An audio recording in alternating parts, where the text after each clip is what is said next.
इस 21 साल के लड़के को एक ऐसी जेल में लाया जाता है जहां कानून नहीं सिर्फ ताकत चलती है, जहां हर कैदी खून से अपनी पहचान बनाता है। जेल के अंदर आते ही सब कैदी उसकी जान के दुश्मन बन जाते हैं, लेकिन उन्हें क्या पता था कि जिस लड़के से वो पंगा ले रहे हैं वो असल में उन सब का बाप निकलने वाला है। तो कहानी की शुरुआत में हमें एक पुलिस वैन दिखाई जाती है जो कुछ कैदियों को लेकर सीधा चाइना की एक जेल में पहुंचती है। इस जेल में कोई आम कैदी नहीं रहते, बल्कि ऐसे ऐसे कैदी रहते हैं जो सबसे खतरनाक क्रिमिनल्स होते हैं। जो कोई भी कैदी उनके सामने कमजोर दिखता है वो उसे जान से मार डालते हैं। और आज भी कुछ कैदी इस जेल में लाए जाते हैं, जिनमें एक 21 साल का कम उम्र कैदी रिकी भी शामिल था। उसे इस जेल में इसलिए लाया गया क्योंकि उसने एक आदमी को बेरहमी से मार डाला था। रिकी को इस जेल में पूरे 10 साल की सजा सुनाई गई थी, लेकिन उसकी उम्र कम होने की वजह से उसे इस जेल में पूरे 5 साल बिताने थे। जैसे ही रिकी मेटल डिटेक्टर से गुजरता है, वहाँ रेड अलर्ट आना शुरू हो जाता है, जिसे देखकर गार्ड्स उसे रोककर उसकी चेकिंग करने लगते हैं। यहाँ चेक करने के बाद भी उन्हें रिकी के पास से कुछ भी नहीं मिलता, लेकिन मेटल डिटेक्टर अभी भी बार बार दिखा रहा था कि उसके पास कोई तो लोहे की चीज मौजूद है। इसलिए वो गार्ड्स उसे एक एक्सरे मशीन के पास ले जाते हैं। जैसे ही मशीन चालू होती है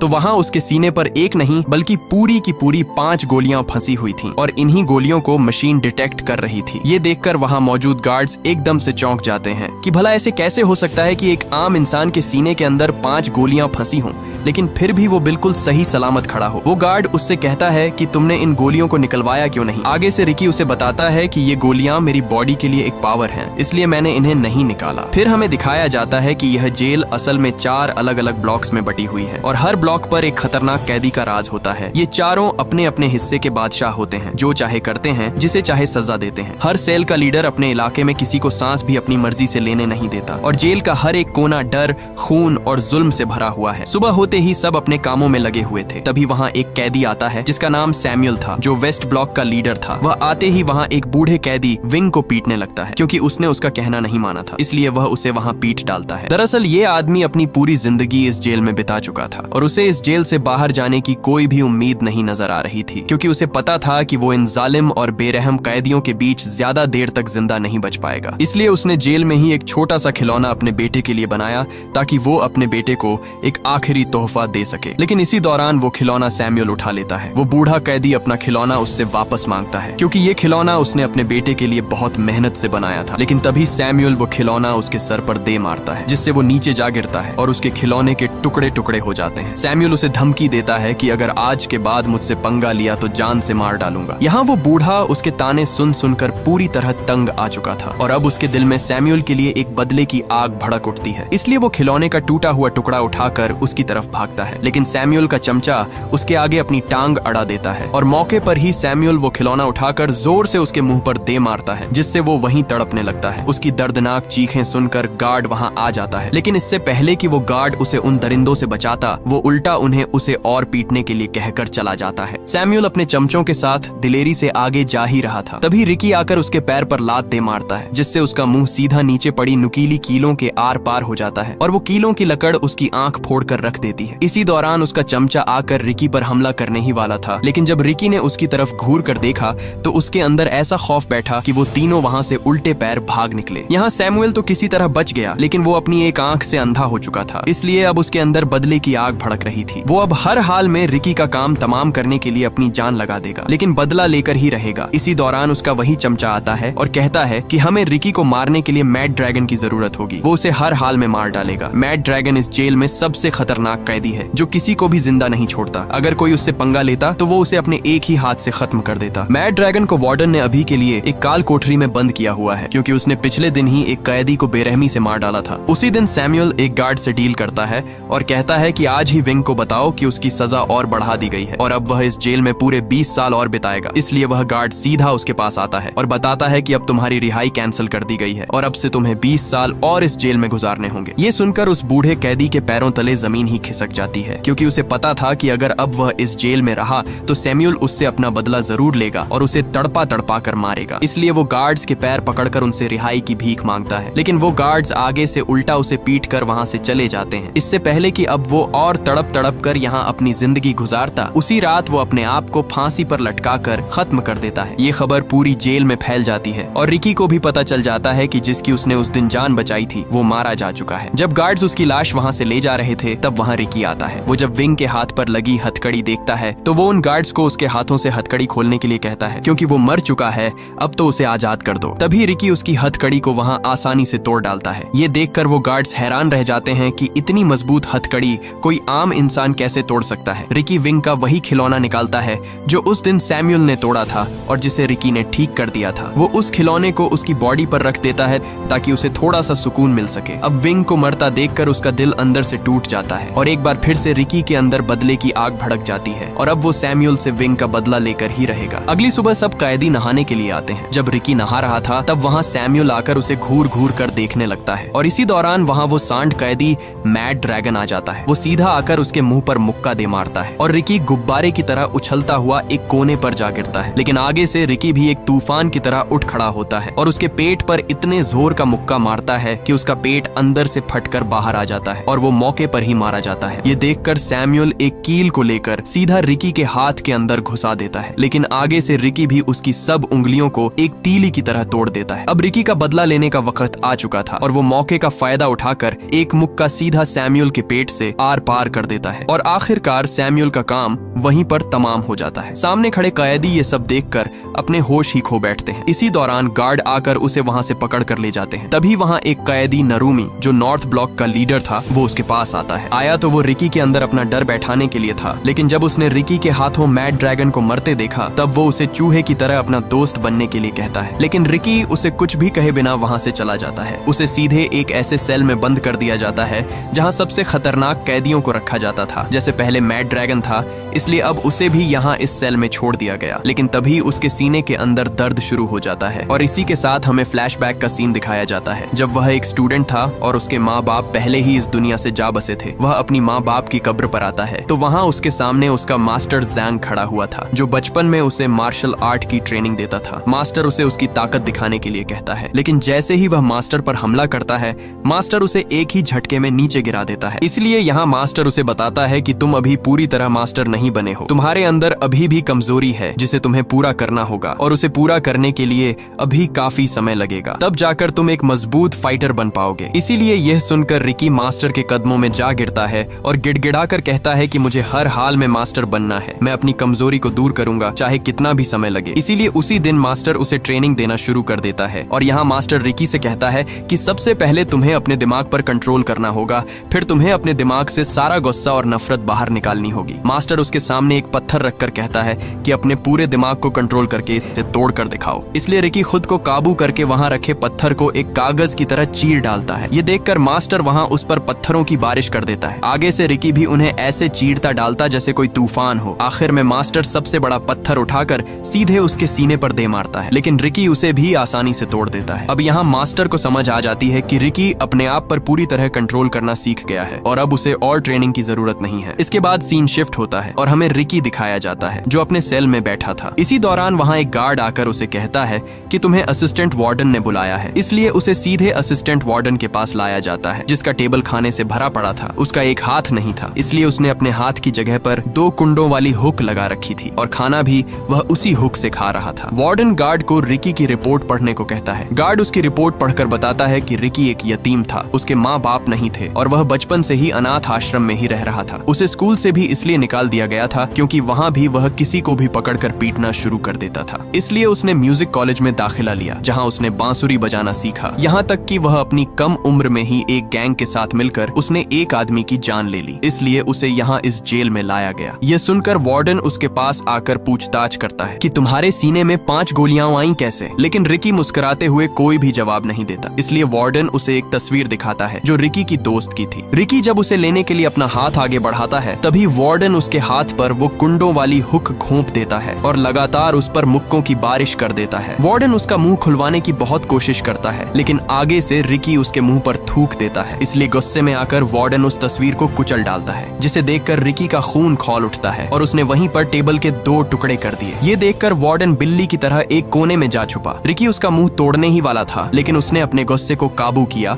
और वहां से चला गया। रात रिकी अपने सेल में बैठा उसी तस्वीर को देखकर बहुत दुखी था, क्योंकि ये तस्वीर उसकी दोस्त केको की थी, जो पहले दोनों हर दिन अपनी जिंदगी हंसी खुशी गुजारते थे, लेकिन जेल आते ही उसकी जिंदगी एक कुत्ते की तरह होती जा रही है। वो अपने आप को शांत करने के लिए वही बांसुरी बजाता है जो वो अपनी दोस्त के साथ बैठकर बजाता था। लेकिन तभी एक गार्ड आकर उसे बांसुरी बजाने से मना करता है और कहता है कि अगर दोबारा बांसुरी बजाई तो बांसुरी के टुकड़े टुकड़े कर दूंगा। अगले दिन जब सैमुअल का चमचा अपने सेल से बाहर आया तब उसके पीछे कुछ कैदी पड़ जाते हैं, क्योंकि उसी की वजह से विंग अपनी जान से हाथ धो बैठा। अब ये सब उससे विंग का बदला लेना चाहते थे। वो उसे एक नुकीली तलवार से काटने ही वाले थे, लेकिन तभी वहाँ वही कैदी नरूमी आता है। वो उन्हें उसे मारने से मना करता है, क्योंकि अगर उसे मार दिया गया तो तुम सबकी सजा और बढ़ा दी जाएगी, यहाँ तक कि उन्हें सजाए मौत भी हो सकती है। लेकिन वहाँ वोंग नाम का कैदी उस पर गुस्सा होता है और कहता है कि जब हम पर जुल्म होता था तब तुम कहाँ थे? उस वक्त तुमने हमारी मदद क्यों नहीं की? और अब जब हमारी बारी आई तो तुमने इसे जिंदा रहने के लिए क्यों छोड़ दिया? वो उससे कहता है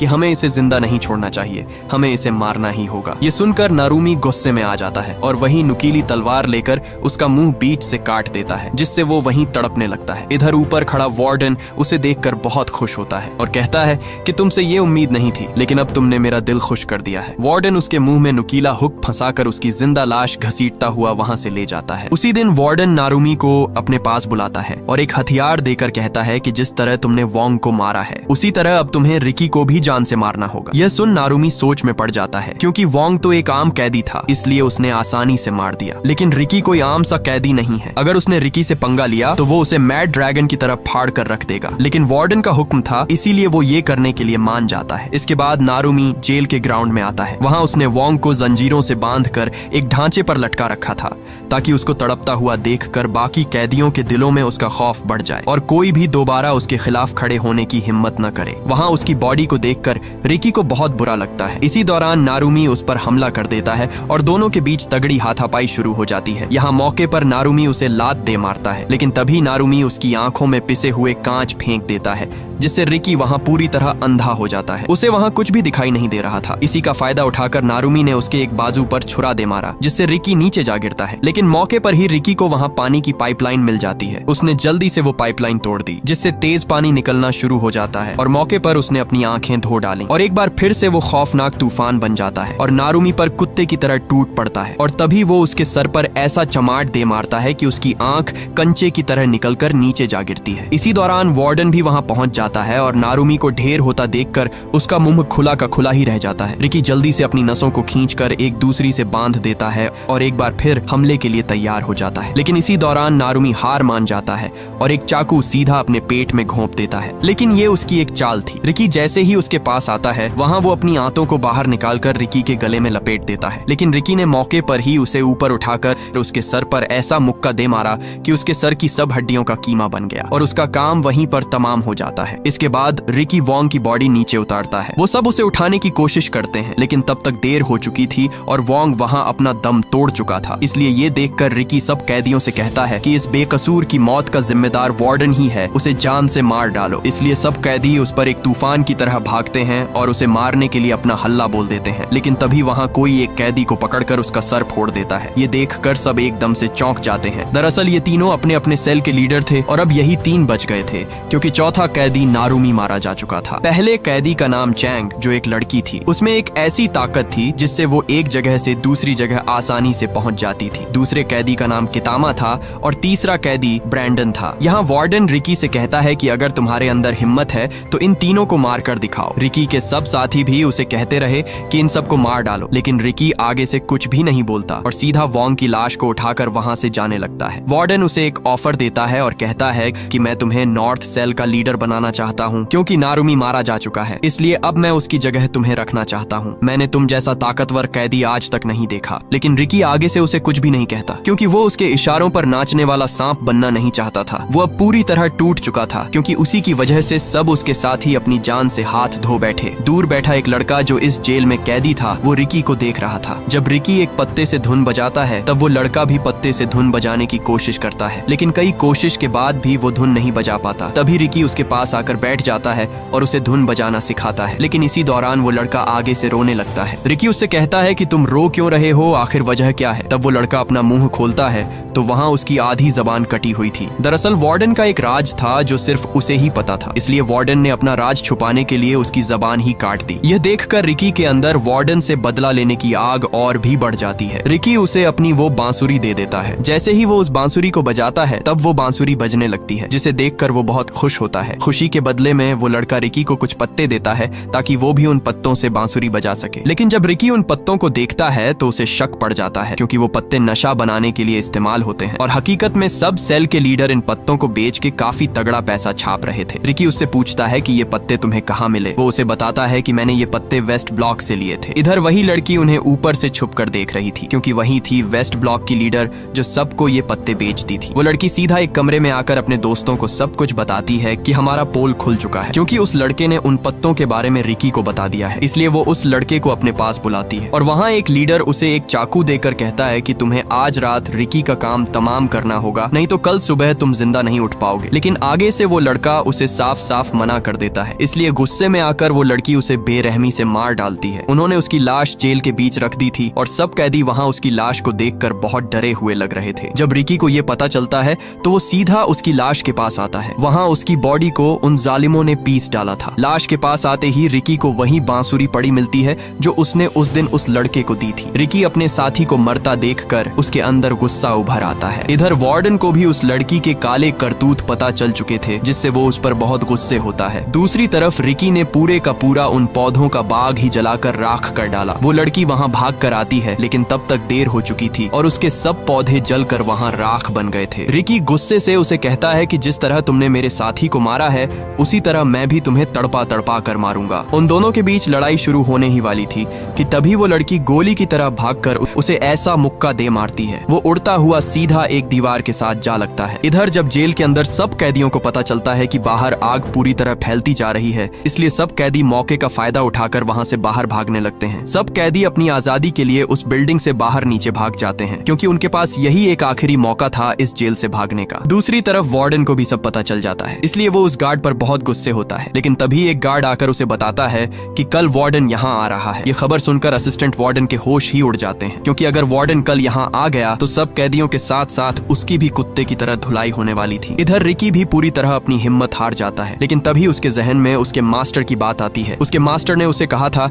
कि जब तुम्हें महसूस हो कि तुम अपने दुश्मन के सामने हारने वाले हो, तब उसे कभी भी अपनी असली ताकत का एहसास मत होने दो, बल्कि उसे यह यकीन दिला दो कि तुमने हार मान ली है, जिससे वो थोड़ा ठंडा पड़ जाएगा और तब तुम अपनी सब ताकत एक ही जगह पर इकट्ठी कर लो और मौके का फायदा उठाकर उस पर हमला कर दो। और रिकी भी ऐसा ही करता है और वो दोबारा से उसके सामने हमले के लिए तैयार खड़ा हो जाता है। लेकिन तभी वही कैदी ब्रैंडन वहां आ जाता है। वो रिकी पर रस्सियों से हमला करने लगता है, क्योंकि उसके पास रस्सी फेंकने की एक बहुत खतरनाक ताकत थी। उसने उन रस्सियों के कोने पर एक बड़ी सी नुकीली कील लगाई हुई थी जो सबके शरीर के आर पार हो जाती है। तभी उसने एक के बाद एक हमला कर करके रिकी की बॉडी नुकीली कीलों से सील दी। इसी दौरान वहाँ वो कैदी कितामा आकर उसे पकड़ लेता है। वो उसे मारने ही वाला था कि इसी दौरान वहाँ अलार्म बजने लगता है और सबको अपने अपने सेल के अंदर जाने के लिए कहा जाता है, और जो नहीं जाएगा उसे गोलियों से भून दिया जाएगा। लेकिन कितामा भी उनकी एक बात नहीं सुनता और रिकी से बदला लेकर ही जाने वाला था, इसलिए गार्ड्स उस पर गोलियों की बरसात कर देते हैं और मौके पर ही वो सब वहाँ से भाग निकलते हैं। कितामा रिकी को एक सेल के अंदर ले आता है। सेल के अंदर आते ही उसका दरवाजा बंद हो जाता है और दोनों तरफ से सीमेंट सेल के अंदर भरने लगता है, जिससे वो दोनों सीमेंट के अंदर पत्थर बनकर मरने वाले थे, क्योंकि ये चाल वार्डन की ही थी। वार्डन किसी भी हाल में रिकी का काम तमाम करना चाहता था, लेकिन रिकी मौके पर ही उसका दरवाजा तोड़कर भाग निकलता है और कितामा को भी बाहर ले आता है। ये देखकर वार्डन हैरान हो जाता है, क्योंकि उसे रिकी से ये उम्मीद नहीं थी कि वो कितामा की मदद करके उसे बाहर निकाल कर ले आया। रिकी वहाँ खड़ा ही था, लेकिन उस पर कितामा और सीमेंट का दबाव होने की वजह से वो दोनों नीचे जा गिरते हैं। उसने अपने गार्ड से कहा कि कल वार्डन आने वाला है और जेल में जो कुछ हुआ उसके सब सबूत मिटा दो। मैं वार्डन के जाने के बाद रिकी को सबक सिखाऊंगा। अगले दिन सब वार्डन के आने के इंतजार में खड़े थे। कई घंटों के इंतजार के बाद भी उन्हें वार्डन का नामो निशान तक नहीं दिखा, इसलिए सब थक हार कर वहीं पर लेट जाते हैं। लेकिन तभी दूर उन्हें वार्डन की गाड़ी आती हुई दिखाई देती है, जिसे देखकर सब वहां अलर्ट हो जाते हैं। वार्डन के साथ उसका बेटा भी था। आते ही वार्डन शेंग उसे बताता है कि कल नशीले पत्तों का पूरा बाग रिकी नाम के एक कैदी ने जला डाला। ये सुनकर वार्डन उस पर बहुत गुस्से होता है। इसके बाद शेंग उसे रिकी के पास ले आता है, जहाँ रिकी एक सेल में बंद था और उसकी पूरी बॉडी सीमेंट से जकड़ी हुई थी। लेकिन तभी रिकी ने अपनी बॉडी से सब सीमेंट की परात तोड़ दी और मौके पर ही उसने वार्डन के गले को दबोच लिया। लेकिन इससे पहले वो उसे वहां मार डालता, तभी एक दीवार तोड़कर कितामा उस पर हमला कर देता है। कितामा उसके हाथों को जेल की मोटी सलाखों के अंदर दबोच देता है और उस पर लगातार मुक्कों की बारिश कर देता है। एक के बाद एक मुक्का रिकी की कमर तहस नहस कर देता है। रिकी ने उस दिन उसकी जान बचाई, लेकिन उसने उस पर जरा भी रहम नहीं किया। कितामा उसका सर दबाकर फोड़ने ही वाला था, तभी उसने अपनी पावर दिखाई और उसके गले पर ऐसा मुक्का मारा कि उसका गला फट कर बाहर आ गया। मौके पर रिकी ने उसके हाथ पर ऐसा वार किया कि उसकी सब उंगलियां बिखर कर नीचे जा गिरी और कितामा वहीं पर मारा जाता है। ये देखकर वार्डन ने ऊपर से हाइड्रोलिक प्रेस चालू कर दी, जिसे रिकी रोकने की बहुत कोशिश करता है, लेकिन तभी वार्डन उसे एक जोरदार बिजली का झटका दे मारता है, जिससे तड़प कर वो नीचे जा गिरा। वो हाइड्रोलिक प्रेस भी तेजी से उसके ऊपर आ रही थी, लेकिन इसी दौरान वो हाइड्रोलिक प्रेस अचानक ऊपर जाने लगती है। तब हमारे सामने कितामा आता है, जो अभी भी जिंदा था। उसने उस हाइड्रोलिक प्रेस को ऊपर दबा कर रखा हुआ था, क्योंकि उसके दिल में रिकी के लिए रहम आ गया था, क्योंकि रिकी ने भी उस दिन उसकी जान बचाई थी। इसी का फायदा उठाकर रिकी दरवाजा तोड़कर बाहर निकल आता है। वो तुरंत हाइड्रोलिक प्रेस को रोकता है और कितामा को बाहर आने को कहता है, लेकिन कितामा इतना जख्मी हो चुका था कि वो अपने पैर हिला भी नहीं पा रहा था। और यहाँ कितामा अपनी हिम्मत हार जाता है और वो हाइड्रोलिक प्रेस उसे कुचल डालती है। मरते वक्त कितामा से एक फोटो उड़कर आती है। जब रिकी उसे देखता है तो उस तस्वीर में कितामा और उसकी माँ थी। ये देख रिकी वार्डन पर अपना गुस्सा निकालता है, इसलिए वार्डन एक और बटन दबा देता है और रिकी दोबारा से एक गड्ढे में जा गिरता है। इसके बाद रिकी को एक बड़ा सा गड्ढा खोदकर उसे उसके बीच जंजीरों से बांध कर रखा हुआ था। तभी वार्डन वहां आकर कहता है कि सब कैदी एक एक करके रिकी के ऊपर मिट्टी फेंकना शुरू कर दें, लेकिन वहां खड़े 2 कैदी उसे साफ साफ मना कर देते हैं कि हम रिकी पर ये जुल्म नहीं करेंगे। ये देखकर वार्डन उन्हें वहीं पर गोलियों से भुनवा देता है, इसलिए डर की वजह से सब कैदी एक एक करके उस पर मट्टी डालने लगते हैं। तभी वार्डन उससे कहता है कि अगर तुम पूरे 7 दिन तक इस गड्ढे में जिंदा रहे तो तुम्हें हम आजाद कर देंगे। इसी दौरान वार्डन जेंग वहां उस गड्ढे में एक बांस ठोक देता है, ताकि जब उसकी बॉडी नीचे दफनाई जाए तो वो सिर्फ इस बांस से सांस ही ले सकेगा। रात रिकी के सब दोस्त गहरे सदमे में थे, क्योंकि उन्हीं के हाथों उनका साथी गड्ढे में दबा दिया गया। इधर बाहर वही कैदी आते हैं जो ईस्ट और वेस्ट ब्लॉक के लीडर थे। वो वहां उस बांस के अंदर एक चीज फंसा देते हैं ताकि रिकी सांस न ले सके और वो नीचे ही मारा जाए। लेकिन उन दोनों के जाते ही पीछे से रिकी उस बांस को 2 हिस्सों में तोड़ देता है। इसके बाद हमें दिखाया जाता है कि एक दिन उसकी दोस्त केइको अपने स्कूल से घर वापस जा रही थी। इसी दौरान उसे वहां दूर बैठे कुछ गुंडे दिखाई देते हैं जो उसे पकड़ने के लिए उसका इंतजार कर रहे थे। ये देखकर वो भागने के लिए जैसे ही पीछे मुड़ती है, तब वहां उसे दूसरा गुंडा पकड़ लेता है और उसे सीधा एक कोठरी में लाकर बंद कर देते हैं। उन गुंडों का बॉस केइको से अपना बदला लेना चाहता था, क्योंकि एक दिन केइको की वजह से ही रिकी ने उसकी अच्छी खासी धुलाई कर दी थी। वो उसे वहां मारने ही वाला था कि तभी वो मौके का फायदा उठाकर वहां से भाग निकलती है और वो भागकर सीधा एक बिल्डिंग से कूद जाती है और केइको वहीं पर मारी जाती है। जब रिकी को ये पता चलता है तो उसका दिल अंदर से चूर चूर हो जाता है। वो जैसे तैसे करके उस आदमी को ढूंढ लेता है जिसने उसकी दोस्त की जान ली। आगे से वो आदमी भी उस पर लगातार गोलियां चलाता है, लेकिन रिकी को जरा भी फर्क नहीं पड़ता। उल्टा रिकी उसकी टांग तोड़कर उसका सर फोड़ देता है और वो मौके पर ही मारा जाता है। और यही रिकी का जुर्म था जिसकी वजह से उसे उस खतरनाक जेल में बंदी बनाया गया। दूसरी तरफ उसके 7 दिन पूरे हो चुके थे। उसी दिन रिकी को उस गड्ढे से बाहर निकाला जाता है। वार्डन को यकीन था कि वो मर चुका होगा, लेकिन जैसे ही उसे बाहर निकाला गया तो वहां उसकी सांसें चल रही थीं। ये देखकर वार्डन के होश ही उड़ जाते हैं, इसलिए रिकी को दोबारा से नुकीलेदार सरियों के अंदर फंसा दिया गया। वार्डन उससे उसकी ताकत के बारे में पूछता है कि ऐसी कौन सी ताकत तुम्हारे अंदर है जो तुम मट्टी के अंदर बिना सांस के जिंदा रहे। लेकिन रिकी भी आगे से अपना मुंह नहीं खोलता, इसलिए वहां वही लड़की आती है। उसने अपने हाथ में बहुत सारे ब्लेड रखे हुए थे। वो उन सारे ब्लेडों को रिकी के मुंह के अंदर दबाकर ऊपर से टेप लगा देती है और एक के बाद एक लगातार तमाचे उसके मुंह पर दे मारती है, जिससे रिकी का मुंह खून से लालो लाल हो जाता है। इसी दौरान वार्डन आकर उसके मुंह से टेप उतार देता है, लेकिन आगे से रिकी सब ब्लेड उसके मुंह पर फेंक देता है और सब ब्लेड वार्डन के मुंह के अंदर धंस जाते हैं। इसलिए एक बार फिर से उसे एक खाली काल कोठरी में डाल दिया जाता है। उसी दिन वहां एक कैदी छुपकर उसे खाना देने आता है। वो खाना देकर वहां से जाता ही है कि तभी पीछे से उसे वही कैदी देख लेता है जो नारुमी का चमचा था और उसी दिन वो वार्डन को उसके सेल के अंदर ले आता है। अंदर आते ही वार्डन उस कैदी को मारकर उसे घसीटता हुआ